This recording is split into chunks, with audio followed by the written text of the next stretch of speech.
Hey guys, magluluto pala ako ng pork humba. Yung pork pala parang piniprito ko muna bahagya, hindi niyan. Ayan yung mga ingredients ko. May pork, bawang, sibuyas, paminta, laurel, toyo, asukal, del monte, pork cubes, hindi mantika, black beans na siya na durog. Dagdagan ko lang na mantika yung gipritohan natin kanina ng pork. Hindi nilagay ko na yung bawang. Hindi haluin muna natin. Nilakasan ko na lang yung apoy kasi mahina yung apoy kanina. Hindi, pagkasunod pala yan, ilalagay na rin natin yung sibuyas. Yan, nilagay ko na. Then, haluin ko lang muna din. Pagkatapos pala yan, ay isusunod ko na rin yung bali paminta, saka yung laurel. Naglagay pala ako ng dyan, star anise. And then yung pork, lagay natin. Pagkatapos pala nilagay natin yung pork, bali haluin muna natin. Continue ko lang muna ang paghalo. Katapos pala yan na hinalo ko, bali tatakpan ko muna siya para naman magkaroon ng aroma yung ating pork na nilagay. And then mga ilang minuto lang, bali yan binuksan ko na siya. And then hinalo ko na siya. And then maglalagay na pala ako ng toyo. Pagkatapos haluin ko lang muna siya ng bahagya.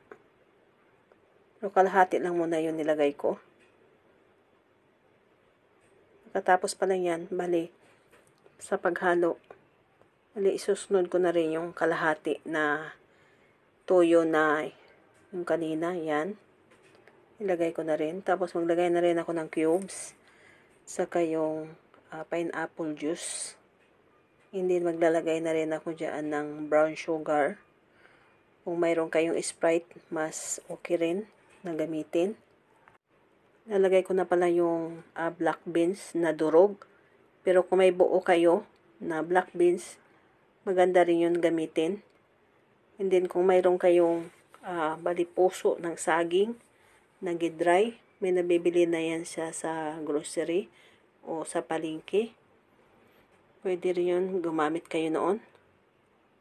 Tapos pala yan, pag medyo okay na yun sa paghalo, bali maglalagay na pala ako dyan ng tubig. Kailangan nating pakuluin yan siya kasi matigas pa yung pork. Antayin ko muna siya na yan, tinatakpan ko na pala siya. And then, ayan, malambot na. Bali, may sabaw siya. And then, naglagay pala ako ng spring onion. Sa Bisaya kasi, ang humba, bali, walang sabaw. Pero kailangan ko siya na isabaw.